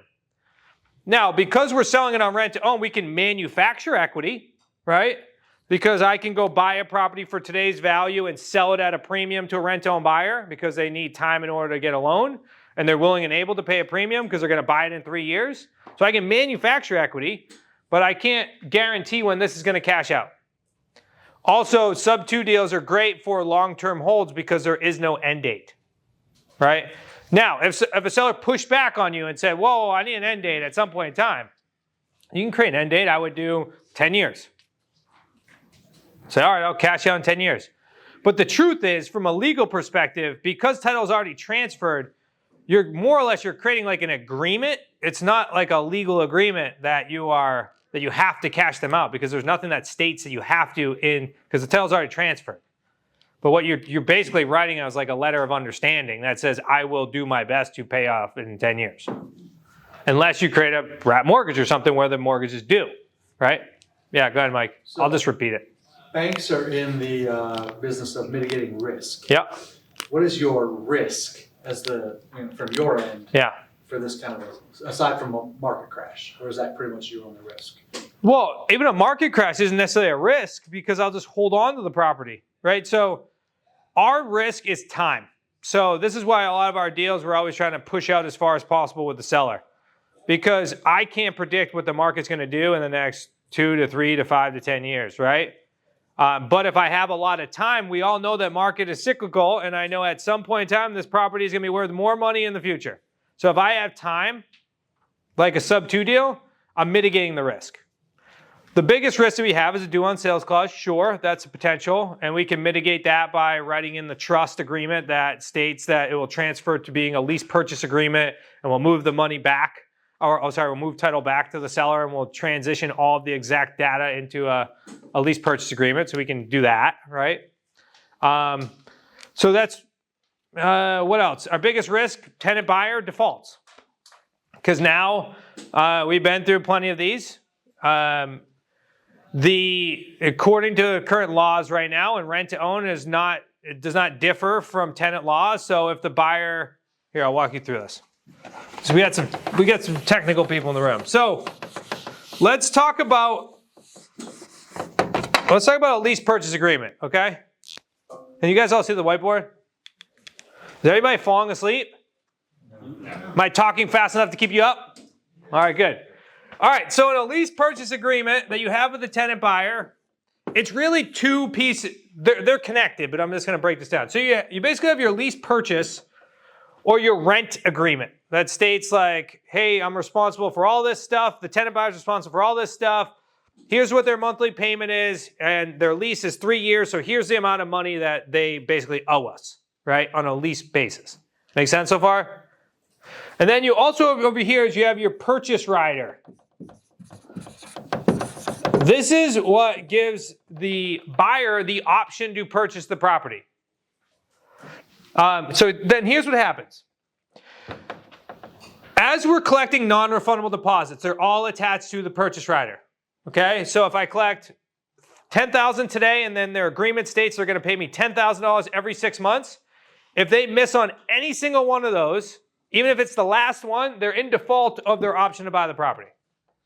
This is why it's really important that we collect money not only up front but over time, because it continues to put their feet to the fire when it comes to the acquisition, because every time, if they miss out on that, they have a certain amount of time to cure based upon the state. I think in Massachusetts, like 15 days to cure. So let's assume, let's go on this one right here. Let's assume, so this buyer has $37,000 due, or as a down payment. Let's assume they gave us $10,000 today, but then they have $27,000 broken up into payments of $5,000. So they have $5,000, I think it's like let's say 4 more payments of $5,000. Each one of these is tied to this purchase rider. And then if they default on any of these, then they have a 15-day or whatever your state is right to cure, which means that they have to either figure out a payment plan in order to get that caught up, or they have to pay that non-refundable deposit. Okay? So if they don't make that payment, they lose their option to buy the property. They just become a tenant. Okay? If they're over here in the lease agreement, they have rent, right? Ongoing rent. If they don't make their payment on their rent, then they go into default. That automatically defaults the purchase rider, so they no longer have the option to buy the property. And in the great state of Alabama and Florida and everywhere else, if they don't make their payments, what do you have to do? You can send them to eviction. So now you have to deal with an eviction. So if we talk about the biggest risks that we have as real estate investors, not only in rent to own, but every other thing is an eviction. Just the likelihood of us having to deal with an eviction drastically decreases because we're working with a buyer, not a tenant. It still happens, don't get me wrong. So we have not seen any law changes that state that this does not go back to tenant law, so now you have to follow the tenant law process based on the state. Yeah, that's right here. Yeah. Do you ever combine the, I'm just going to say a portion of the $5,000 deposit, we'll just say, to the rent so that a portion of their payment, their monthly payment is rent, and then another portion goes towards the deposit, the non-refundable deposit? Good question. So this is well, depending on how you're going to structure it is going to determine whether I'm going to say yes or no to that. So, okay. This is important. So you have rent. So let's just assume in this property the rent is, so it's $1,500 in this property. This is only purely rent. So when I market the property, it's just rent. It does not mean that while I go through, let's say this, the structure with the buyer, that I don't ask them, hey, could you afford more monthly on a monthly basis you want to put towards your down payment? And could they say, yeah, I have an extra $500 a month? Well, above and beyond the rent, they could put down more money and you could structure it that way. Like we have a couple properties right now, they're paying an extra anywhere from $500 to $1,000. This is another reason why this is prime for us. Let's talk about, all right, if somebody went to go buy a property right now with 7.5% interest rate, a $300,000, no, I'm going to go based on, I had a $500,000 property that we're selling right now. If you were going based on today's rent rates, interest rates, and you put down 10%, your monthly payment is somewhere around like $4,200. It's within that range, $4,200. We rented that same property on rent to own for $3,000 because we have a $2,000 a month payment because we bought subject to at a 5% interest rate that had a loan that's already 16 years in. So a lot of buyers are already expecting to spend a heck of a lot more on a monthly basis. You can actually get them to put down a lot more money on a monthly basis in addition to. And also good for you because if they have 24 months of that and they miss one of those months, they're actually in default of that option at this point. All right, last one, lease purchase. All right, so a lease purchase agreement just simply means you're going to control the asset. So we go to a seller, we're like, hey, I want to buy your property. They're like, hey, yeah, that's awesome, but I don't want title to transfer. Say, okay, well then what I can do is I can put together a lease purchase agreement with you, which gives me the ability to control the property without title transferring. We're still going to agree upon a certain monthly payment, a certain purchase price, and a certain time frame that we have to exercise our option. Then we make payments on their behalf, and then we cloud the title on the property with a notice of option or a memorandum of real estate. That way they can't go sell to their uncle while you're under agreement.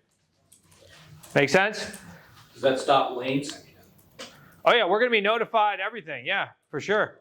Like even if somebody was going to go through a bankruptcy, like we'd be notified because we're on lien, we're on title. Encumber the property any further. Yes, exactly. Yep. Or unless we're notified. Also, net leases, right? We're talking about the commercial space. Net lease. difference between what we do and a lot of others. I'll run through these numbers here. Is that we don't buy a property for a certain price. That's why you see over here in this corner, it says price, but it's really equity, and then whatever their balance is of their loan. So this is important because this is how you build equity into a deal you don't own.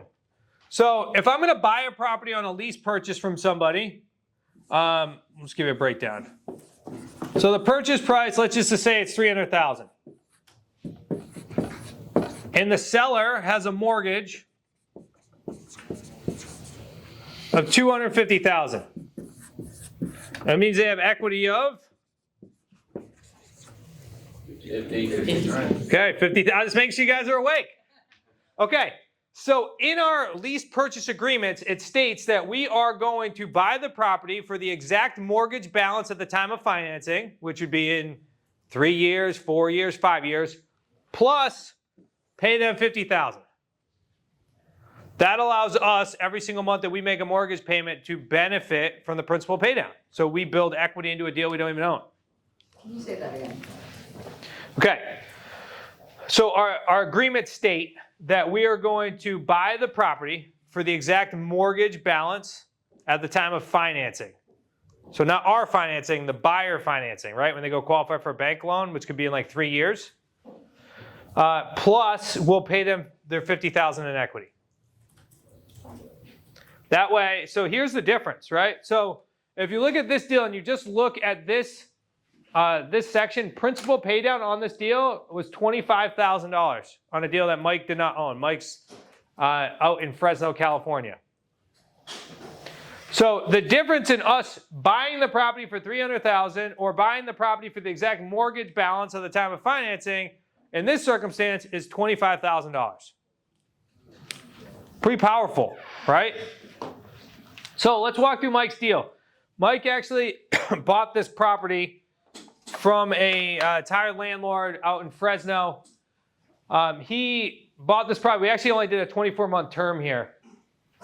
We sold it for $399. Collected $12,000 up front. Monthly payment on this was $1,600. PITI $1,930 was the rent. So his monthly cash flow was $330. Raised it by $34,000. This property was at the end of its life. It was a 15-year loan as well. That's why you have so much principal pay down on this deal. We already collected $12,000, so we had $47,000 on the back end. So this short deal was $67,000. Have you guys heard the term sandwich lease? That's really what this is, or this is another way to describe it. Because basically what's happening is you have a lease purchase agreement with the seller, and you also have a lease purchase agreement with the buyer. And then here you are, sandwiched in the middle, collecting the delta. So the money flows, right, from the buyer to you to the seller, or the mortgage. And then responsibility flows from the seller to you to the buyer. All this really means is you're going to buy a property for a certain price, monthly time frame. You're going to then sell it for a higher price, higher monthly payment, shortened time frame. So that way this buyer then gets a loan, and you're able to pay off the seller, and you collect everything in the middle. And you do all that. This is like the pure no money down deals. Like you got no closing costs, just tying up the property. You could do it over DocuSign, and you could literally do it in like 15 minutes. So who's the person that clouds the title here? We are. When we put together the agreements with the seller, they sign a notice of option or a memorandum of real estate, and then we then go, once we have our buyer in the property, we then go file it. Yep, that way you still have control of the deal. Make sense?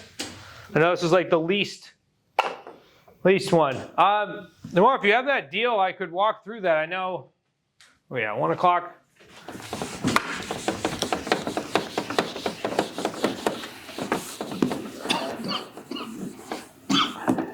Yeah, Maura, give me some of those numbers. We'll walk through this deal. Okay, so right now I have a property that's been sitting on the market, a flip that I did for 55 days, which is now our new normal. List price $235,000. Okay. We flipped it, so it's on a construction loan. So under this circumstance, we'd probably need Probably to refinance refinance it. it into long-term financing. Well, let's walk through those numbers. So as we know, our interest rate would be 7 to 8%, Okay, and how much do Probably- you need to pull out in order to? 80%. That we could probably get an 80% loan to value long-term. Okay, what's that number? Pull it up. I'm not good at math. Yeah, 180-ish. All right, 180. We'll keep these basic. Okay, so then the monthly payment is what? So 180. So probably our monthly payment would be around, I think around 16-ish. Okay, is that PITI? Yes. What's the taxes out of it? This property, we're looking at annually taxes around $1,000 a year. Jesus. Yeah, taxes it's in Mobile, so the taxes are low. What's the rent rate in the area? Also about 1,600 in Okay. this particular zip code. That's fine. Okay. And you saying current purchase prices or That's the list price. what's like the top of the market? In this zip code, 250. Okay. Top. All right, so I would suggest you probably go sell this for $269. Somewhere between $269 and $279. So this is, I want to walk through, this is what I would sell, rent to own. That way you guys can kind of hear how my brain works. You can hear it, you can hear me thinking. All right, so I would suggest, because the market is like 250, I would say 269 is pretty solid on a 24-month lease purchase agreement. You said this is probably like what, $80 a month in taxes? Mm-hmm. Okay. 269, you probably would get market rate. I would assume this might be a break even for you. You might make like $100. So I'm just gonna write 17 because I guess you probably make $100 and I'll work you through it. Okay. What's the principal pay down amount like on a monthly basis? I know that's gonna probably be small too, but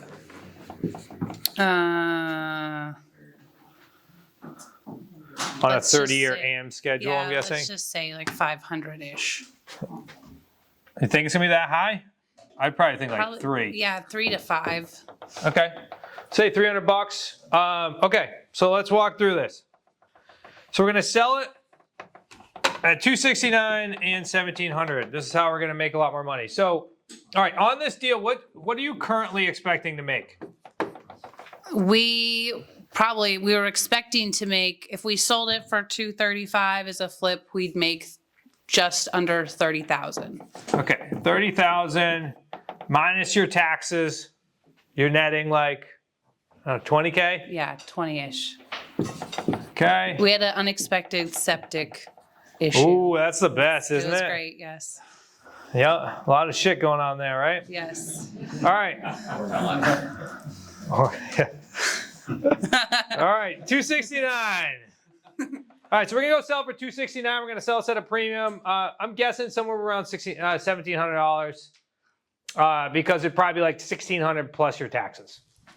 All right, on a 3-year. So let's assume that our payday one then, if we're doing 10%, either upfront or over time, but let's just assume it's 10%. So you're gonna make all of your money on just your non-refundable deposit more than you're gonna make on this, right? Then your payday 2, let's assume we're gonna make $100 a month. Also, in these types of scenarios, you're probably gonna get people to pay more non-refundable deposit in addition to their rent. So you'll probably collect $300 or $400 because they'll probably expect to paying $2,000 just to buy a house in this area. All right, so $100 times, let's do 24 months.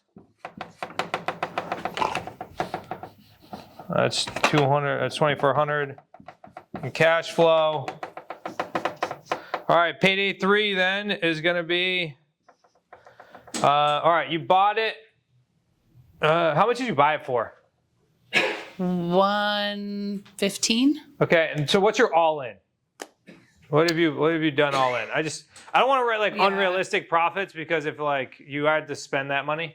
We're in it for like 180, 185. Okay, so you're actually refining out all your money, which is good. Exactly. Okay, so that's really positive. Okay, so let's assume it's 185. So you sold it for 269, and you already collected 26.9, which gives you how much left after 180? So take 269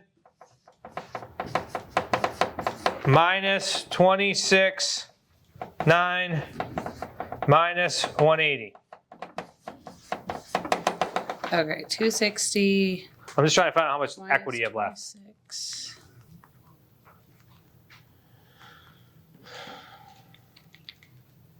Minus 180. 53.1. 53,000? Mm-hmm. Okay, you have 53,000 plus you have $300 a month times 24. So what was that? 7,200.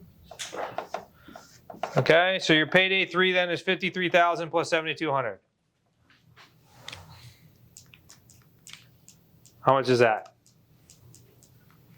60,200.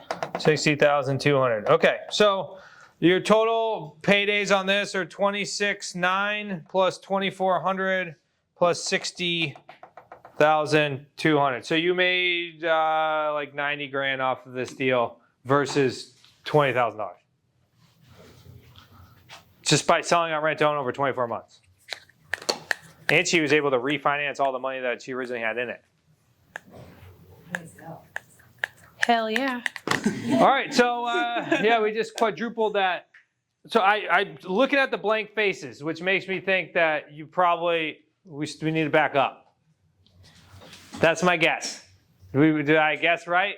Yeah, go ahead. Smart real estate coach. How small of a? I'm assuming you're for hire to do some of this consulting work. For how sure. small? How small How of a deal? Where do you start? Like a single property? Can you work on a single property? For sure. You're looking for portfolios, and you're looking to work with people in the room.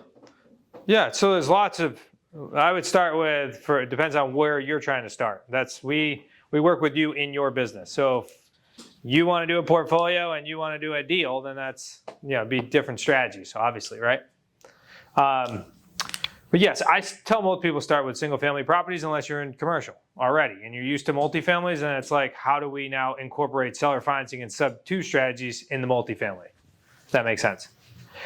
But let's make sure we back up on this deal, right? So this is what I want you guys to hear, because this is why a lot of people that, even if you're gonna do the fix and flip route, because you have access to the 80% market, this is what makes the difference. You're selling to a different buyer, right? So she originally was going to sell for $235 on the market. Luckily, you're an agent. So because if you actually did this more and you weren't the agent, then you'd be actually netting less, right?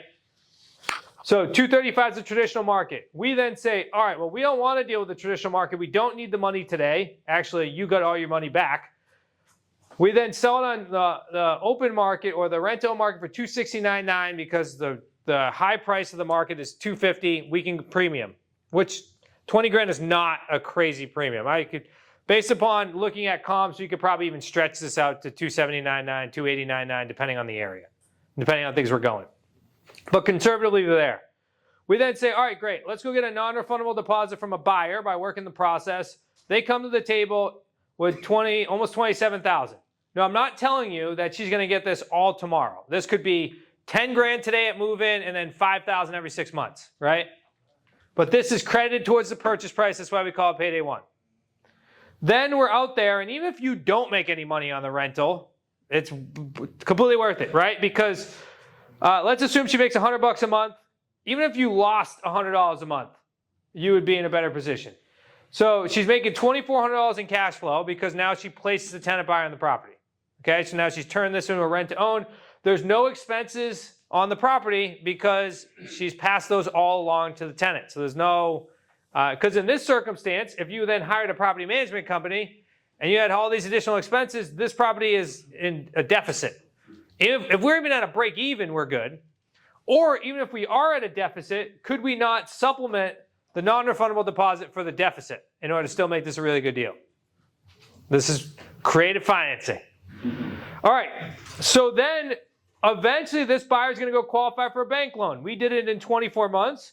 They're now going to get a bank loan they bought it for $269,000. They put down $27,000. So they're just going to now qualify for the remaining bank loan, right? At the time of that financing, they are then going to pay off her $180,000 loan. It's going to be less, and that's why we incorporate down here. $180,000 loan, which means that she has another $53,000 in equity. We calculated that by having this $180,000 loan and the difference between what they bought it for, plus we assumed she's making $300 a month in principal paydown, which was $7,200. That's how we came up with the $60K on the back end, which then if you add up all of these, it ends up becoming, a $90,000 deal, which originally was, as long as you have the ability to wait, $20,000. This is like that study where they talked to the two kids, and they brought a whole bunch of kids in, to a table, and they basically said to them, hey, you can either have this one cookie now, or I'll give you like a plate of cookies if you wait. This is that scenario. You can either have $20,000 today, or you can make $90,000 over 24 months. Yeah, miss. Do you have particular marketing strategies for finding rent to own? Of course. Yeah. We're on every major platform out there. If you go into any rental section, you'll then see, or if we had a property, it would be in all the rental sections, and it would state rent to own this property, and then they then have the instructions for them to go through. But it's standard places that. Oh yeah, yeah. We're on like 50-something marketing platforms. Plus, we put up signs in the area, Craigslist, you name it, everywhere. Because then we have this funnel that brings everybody through. We educate them, and then we get them down to 3 to 4 people that we want to make a bet on, and we make an educated bet based upon all the information we have, and they move in the property after they give us the first non-refundable deposit, which they also sign in front of an attorney. What percentage of these people default? Yeah. No, nationally, over the past 10 years, it's roughly 30% default. Locally, for us, we've been able to manage it around 20. I would say the national average for rent-to-own is probably the opposite, though. But that's just because we underwrite everything at the beginning. We help them work through the process, right? I know we covered a lot of these questions on the front end, like why do sellers sell? Maximize their price, create cash flow, estate tax planning purposes, and then, of course, other personal reasons, death, divorce, you name it. I'm just going to give you a couple of them where we find these sellers: expired listings, for sale by owners, niche lists, right? Direct mail right now, Facebook groups, you name it. Wholesalers, fix and flips, referrals. You're probably likely that some people in this room have those deals that you want, and they just didn't know how to execute on them. All right, some buyer benefits, right?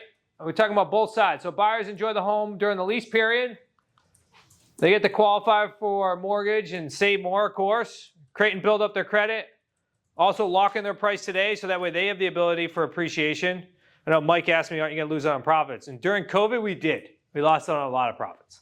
But we also changed a drastic amount of people's lives, because now you had people that walked into like $50,000 in equity that never thought they were going to be homeowners, and it's drastically going to affect their entire chain or family tree, which is pretty amazing. So I'll take that all day. And then, of course, owner financing. We don't have time to talk about more wrap mortgages and things like that, but you can also become the bank based upon these strategies for sure. All right, here's our buyers: self-employed, had a legitimate hiccup in their credit, job change, sideline buyers. We had a deal that's just cashing out now. This woman, she owned 3 businesses. She never wanted to go get a bank loan. She put down $100,000 down on a $250,000 property, and then she just pay us lump sums until it's paid off. Happens pretty often. All right, you asked how to find these buyers. Online marketing. So I talked about those. Local signs. I know it sounds a little crazy, but one of the first deals we ever did, there was a property on the market with an agent. We called on the property. We ended up like co-marketing it with the agent. So we our signs right next to each other. This guy drove by the property every single day. He was a mason. And he never thought, he was self-employed. He never thought he could get a bank loan, so he never called the agent. He then went ahead and called us.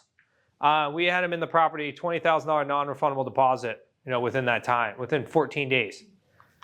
Referrals, of course, the mortgage lenders in the room, the realtors in the room. These are the first people that are going to know if somebody can't qualify for a bank loan. So I'd be connecting with them for sure. I just want to briefly walk through. I know we don't have a ton more time left, but I just want to share with you guys a couple other asset classes and how this could work. So this is a for sale by owner that was acquired from our virtual assistant. It's a 4-unit building.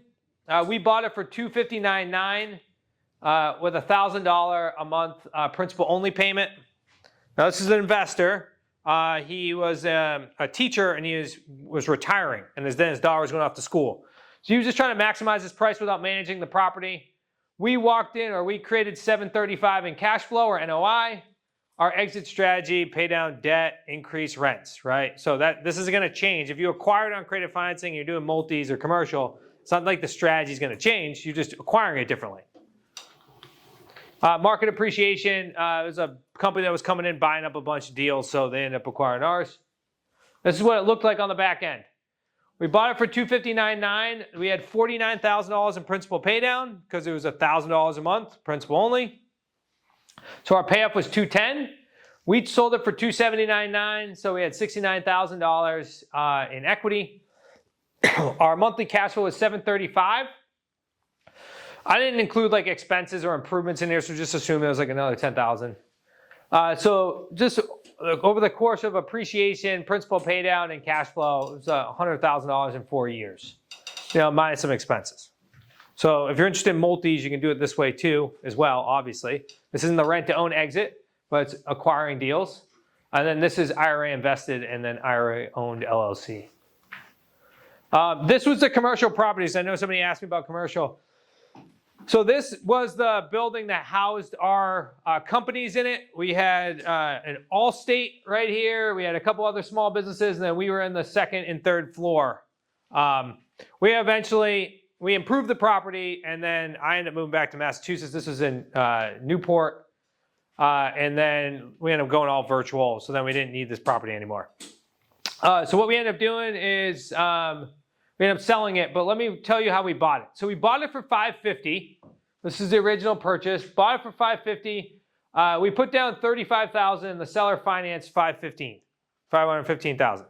So commercial property, I think we're in less than like 3% at this point. Or less, no, we're at like 7% down. We then structure, I think it was 12 months of principal only payments with the seller, and then it amortized into a 5.21% interest rate. Our entire intention was to get the monthly payment to a certain level under $3,000, so that way all the other tenants supported our company still being there. So we did that. We, of course, improved the property.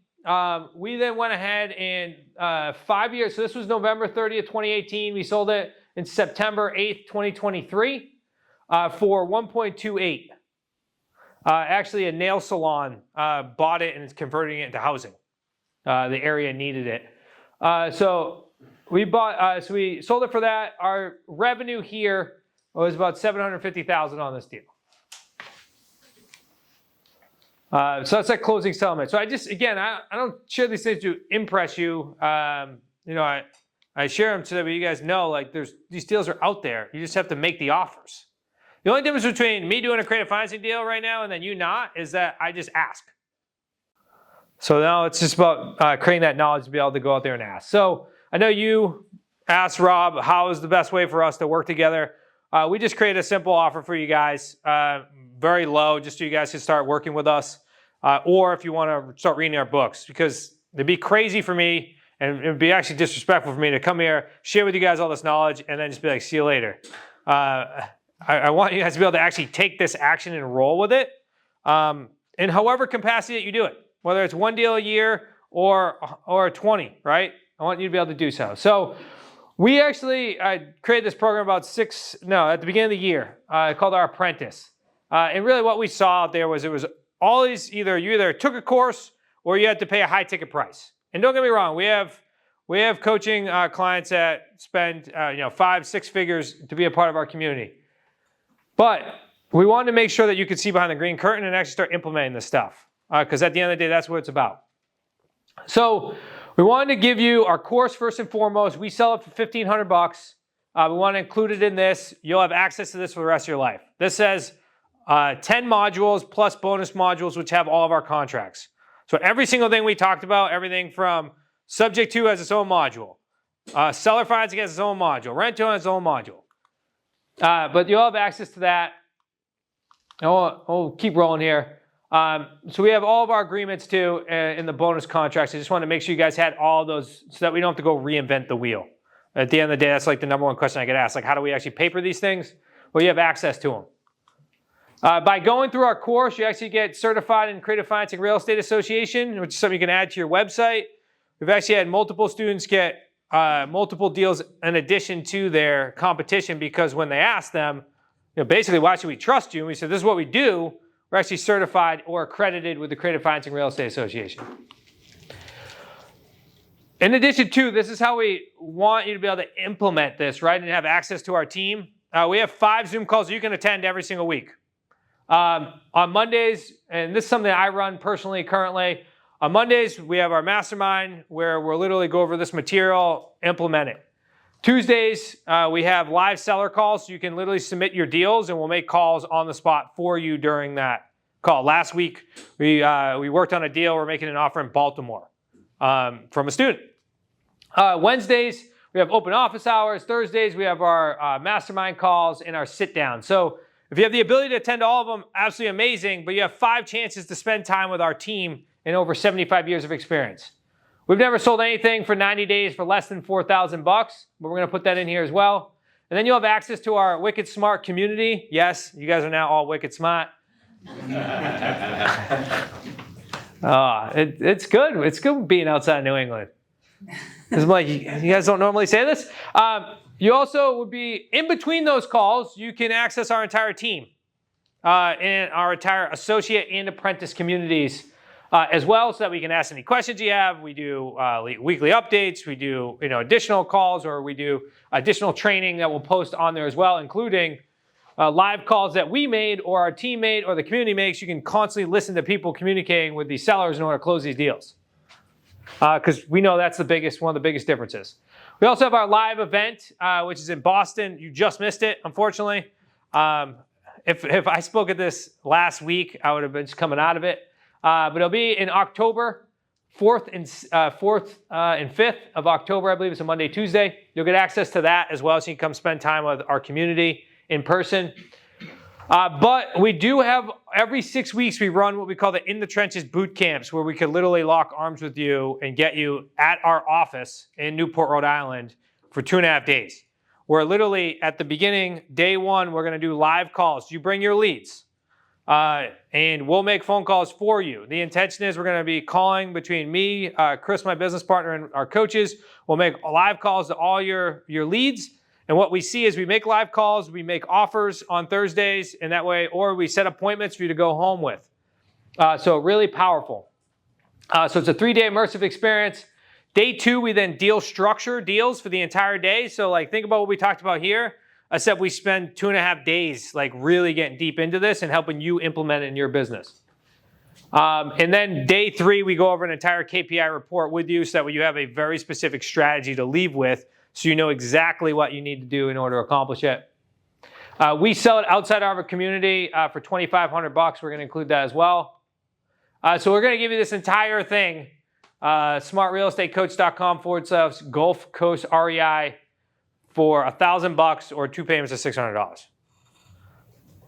30-day money-back guarantee as well, so that way you could jump in and say, this is not for me, we'll just give you money back. I mean, it's $1,000. Trust me, we are not making money off of this. This is so that way we can help influence you guys and help you go out there and create more real estate deals consistently.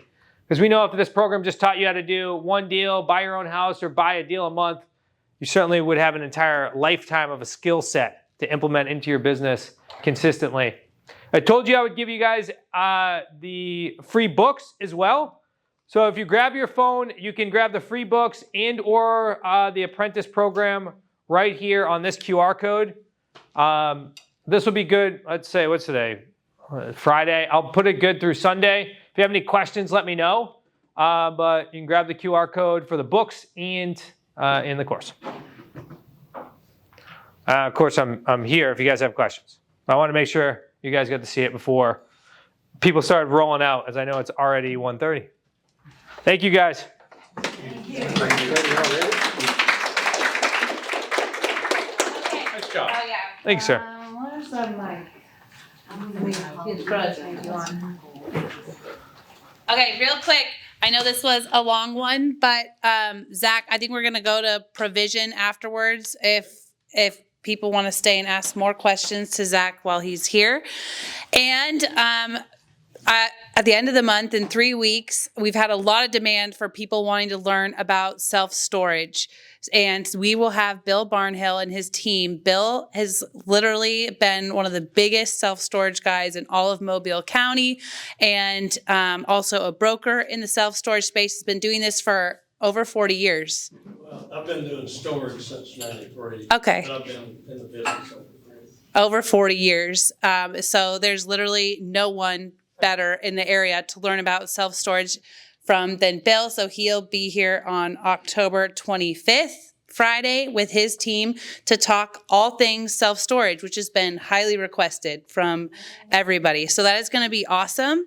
So we don't have to wait a whole month, just 3 weeks this time to learn more about self-storage. And then my final thing is we are definitely looking for sponsors. I want to be able to keep this free for everybody. So if you are a lender, if you are a real estate professional service and you are interested in sponsoring one of our meals or one of our meetings, please contact me because we want to keep this free. It does have a little bit of a cost for the space, the videography, food, blah, blah.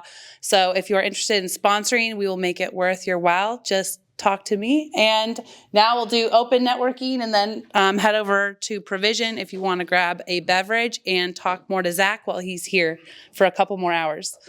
Awesome. Thanks for coming, guys.